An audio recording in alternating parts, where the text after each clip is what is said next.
Have you ever stopped to consider that perhaps the reason you remain stuck in the same cycle with the same salary and the same problems is because your mornings are programmed that way? What if I told you that the first 10 minutes of your day determine your destiny? It sounds unbelievable, doesn't it? But keep reading, because by the end of this text you will understand why. Most people wake up every day and, without realizing it, hand over control of their lives to the world. They open their eyes and in the very next moment, grab their phone, check notifications and start reacting. Work alerts, bad news, pressures, invisible pressures. It's as if the day already begins by deciding who they will be, what they will feel, and how they will behave. And what few people realize is that this first decision, which seems harmless, defines the energy you carry throughout the day. It is at that moment, between opening your eyes and the first conscious action, that your personal power is either built or destroyed. Napoleon Hill understood this more than a century ago while studying the mindset of the richest and most successful men in the world. And he left a very clear principle: the first act of the morning must be an act of command over yourself. Whoever controls their morning controls their life. But what does it mean in practice to command your morning? It means making a conscious decision to do something difficult right at the start of the day. Something your mind will resist, your body will want to avoid, and comfort will try to convince you to postpone. And that is exactly why this decision is powerful. Have you noticed how the first thing most people do is to hit the snooze button on their alarm? That simple press of the snooze button is more symbolic than it seems. It's not just a 5-minute delay, it's the first message you send to yourself. I flee from discomfort. And do you know what happens afterward? You spend the day running away from the difficult conversation, the important task, the necessary decision. It's an invisible but brutal domino effect. Now, imagine the opposite. Imagine waking up and even before the world demands anything from you, you decide to face discomfort. It could be taking a cold shower. It could be going for a walk while the neighborhood is still asleep. It could be sitting down and writing a page about your biggest fears. It could be doing 20 push-ups. What matters is not the act itself, but the symbolism it carries. Because when you do this, you send a powerful message to your mind. I command. I choose the difficult because it is the difficult that shapes me. This practice works because there is a psychological phenomenon called the primacy effect. It states that whatever happens first in a sequence of events carries more emotional weight and influence over what follows. If you start the day winning, even if it is a small battle, you prepare your brain to recognize victory as the norm, and this is not theory. A study by the University of North Carolina found that people who perform a difficult task within the first few hours of their day increase their emotional resilience by up to 23% over the next 8 hours. In other words, you literally become mentally stronger. Napoleon Hill experienced this intensely. Few people know that when he was still a young, unknown journalist, he was called to interview the magnate Andrew Carnegie. The interview was to last 30 minutes. Carnegie, recognizing the potential in Hill, made an unusual offer: that he dedicate more than 20 years of his life studying the richest men of the time and write a book about the secrets of success. The catch: he would receive no salary for it, relying only on the promise that the knowledge would make him a wealthy man. Hill hesitated. The fear of the unknown almost paralyzed him, but that morning, by making the difficult decision to say yes, despite the uncertainty, he changed his own destiny and later that of millions of readers around the world. It was the first victory on the most important day of his life. And here I ask you, what has been holding you back in your mornings? What is the difficult thing you know you should do but keep postponing? Maybe it's getting up without hitting the snooze button. Maybe it's looking at yourself in the mirror and facing the truth about who you are becoming. Maybe it's putting on your shoes and running for 10 minutes, even if you don't feel like it. Or turning off your phone and spending the first moments of the day with yourself. The great truth is that motivation never comes before action. Winners don't wake up motivated. They wake up committed. They create motivation from their first victory. And do you know what's most interesting? Every morning you win this battle, your identity changes. Because it's not about the task itself. It's about the person you become when you do it. the one who faces challenges, who doesn't run away, who refuses to be a spectator of their own life. As Hill said, "The habit of doing what most avoid is what separates the unsuccessful from the successful." Recent studies from Stanford University show that the simple decision to complete an uncomfortable task before 8 o'clock in the morning increases self-confidence and reduces procrastination by up to 40% in subsequent tasks. This is because the brain interprets that action as a sign of willpower, releasing dopamine, a neurotransmitter linked to the feeling of accomplishment. Now imagine if you did this every day, a small but symbolic victory, early in the morning. In a short time, you would not only change your routine, but also the way you see yourself. And this new identity would begin to attract different behaviors, opportunities, and results, because the world responds to the energy of those who lead themselves. So tomorrow morning, before anything else, choose your first battle. It doesn't matter what it is, as long as it requires a bit of courage, discipline, and effort. Do it for 7 days. Then observe. Observe how people start to see you differently, how problems seem smaller, and how opportunities begin to arise. Because life always first tests those who want change, but it also always rewards those who take command. The way you talk to yourself, especially in the first hours of the day, builds or destroys the emotional and mental patterns you carry through the rest of your decisions. It is at this exact moment, when the mind is still vulnerable, freshly awake, without defenses, that it absorbs most deeply what you say to yourself.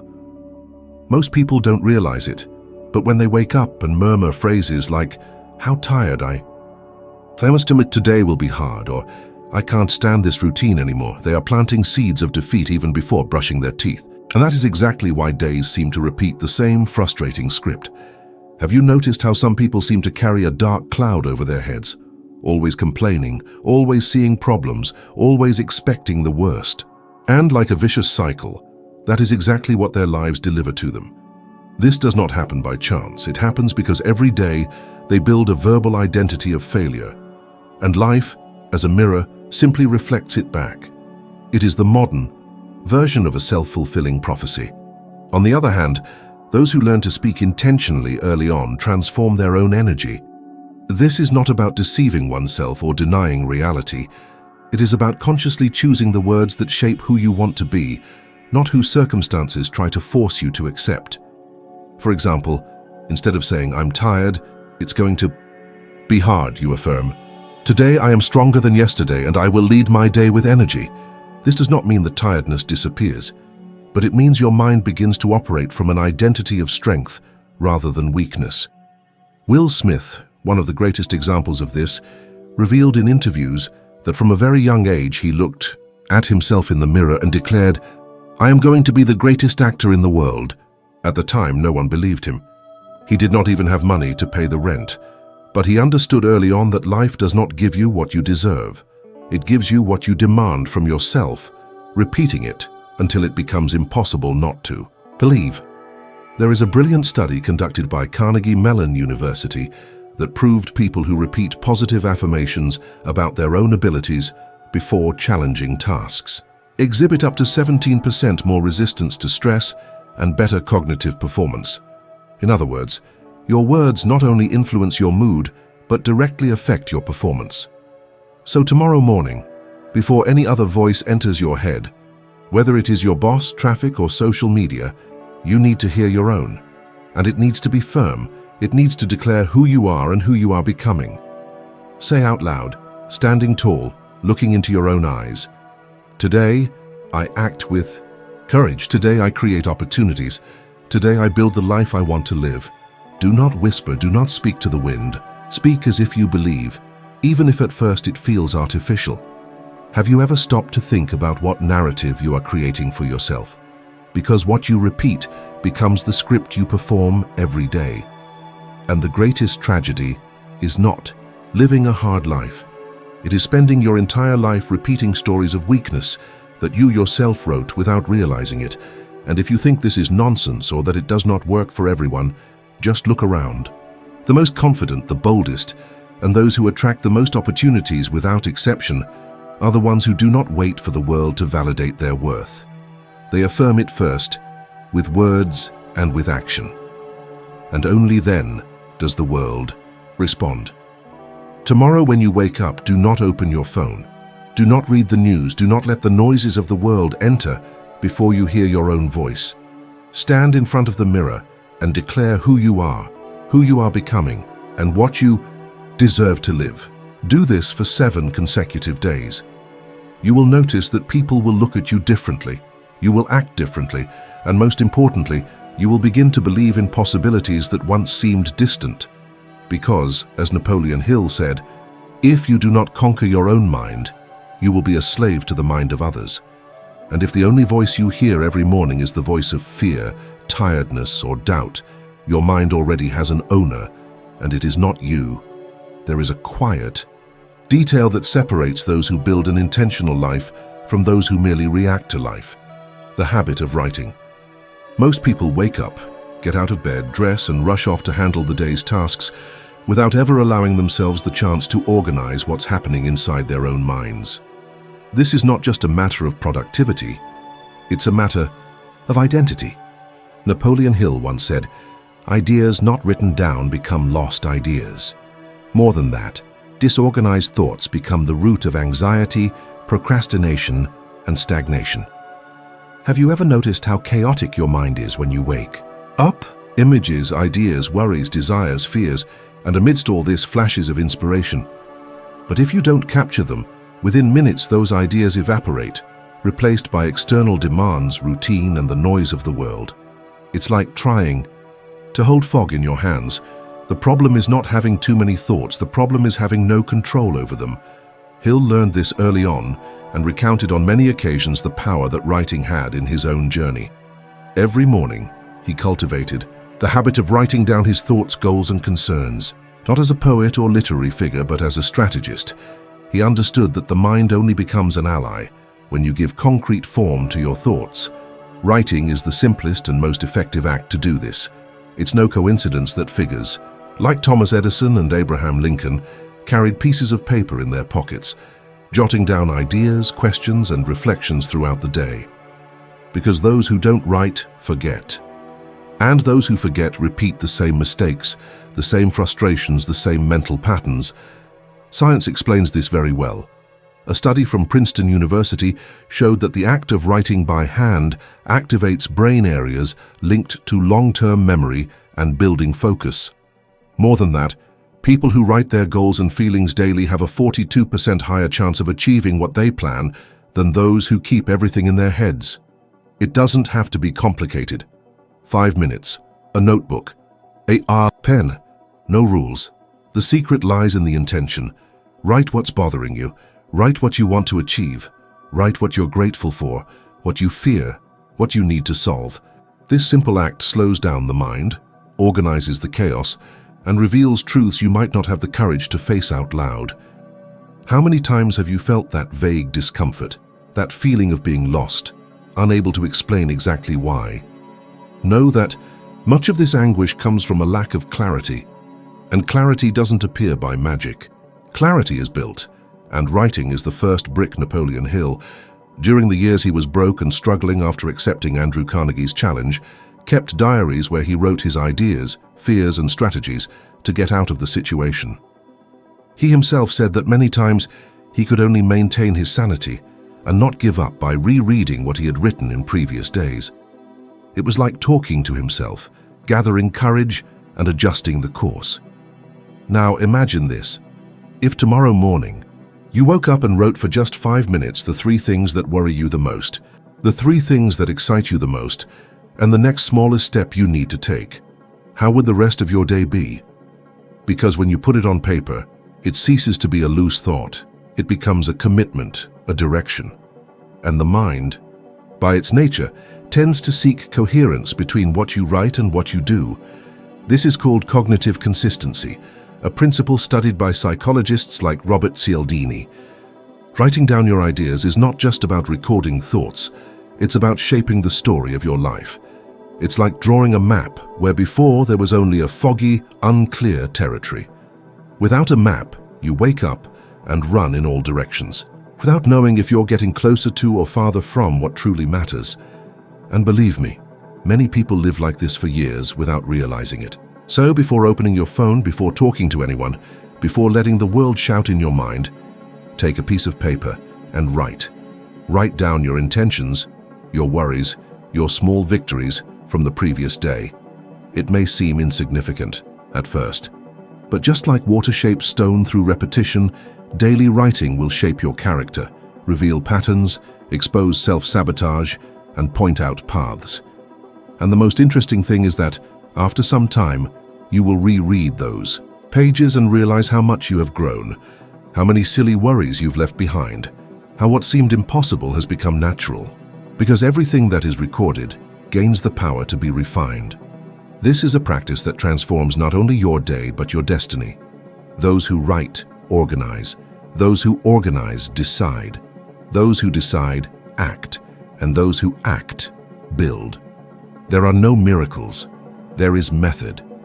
And the method starts with 5 minutes of honesty in front of a blank sheet of paper. Do this tomorrow morning. No excuses, no judgments, just write. You will be surprised at the clarity that has been waiting for you all along. There is a silent secret, neglected by most, that separates those who always live under the weight of lack from those who live in a state of creation. That secret is gratitude. And no, it is not the superficial gratitude of social media or cliché quotes. It is a deep, strategic mental exercise that changes the way you see everything around you and, especially, how you see yourself. Napoleon Hill understood this long before modern science when he said, "No man can climb to great heights carrying resentment and ingratitude in his heart." He knew that gratitude is not an emotion but a tool. The mistake of those who feel stuck, small, unmotivated, or unlucky in life is to start the day focusing on what is missing. The overdue bills, the job they hate, the health that is not as they wish, the things that have not happened yet. And it is exactly this mental lens that makes everything seem heavier than it really is. The mind, by default, seeks to confirm what you choose to focus on. If you wake up focused on what is wrong, guess what? You will only see more and more reasons to feel insufficient. If you analyze, you will notice the people who constantly complain, compare themselves, and expect the worst are the same ones who remain trapped in the same cycle of problems. This is not a coincidence. It is a mental pattern.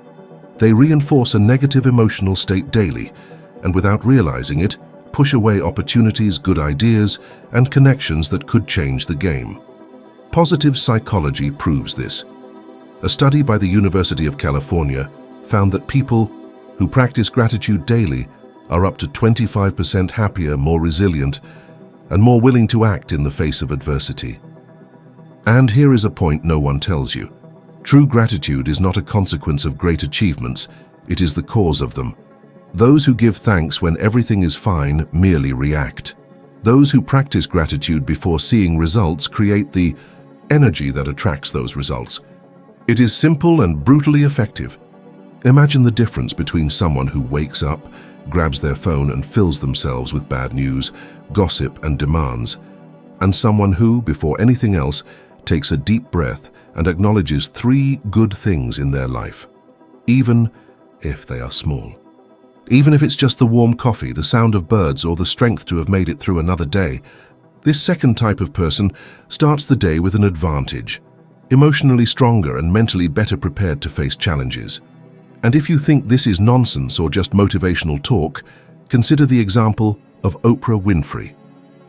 One of the most influential women on the planet, credits much of her success to the daily habit of listing reasons to be grateful. According to her, this not only shapes her energy, but also attracts circumstances and people aligned with that vibration. Tomorrow, before any noise from the world reaches you, try this exercise. 3 things. Simple, straightforward.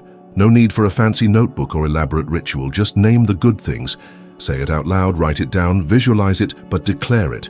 And do it with the seriousness of someone who knows that how you start your morning is the seed for everything that happens afterward. Because the truth is, the world will always try to convince you that you need more, that you're behind, that something is missing to be happy.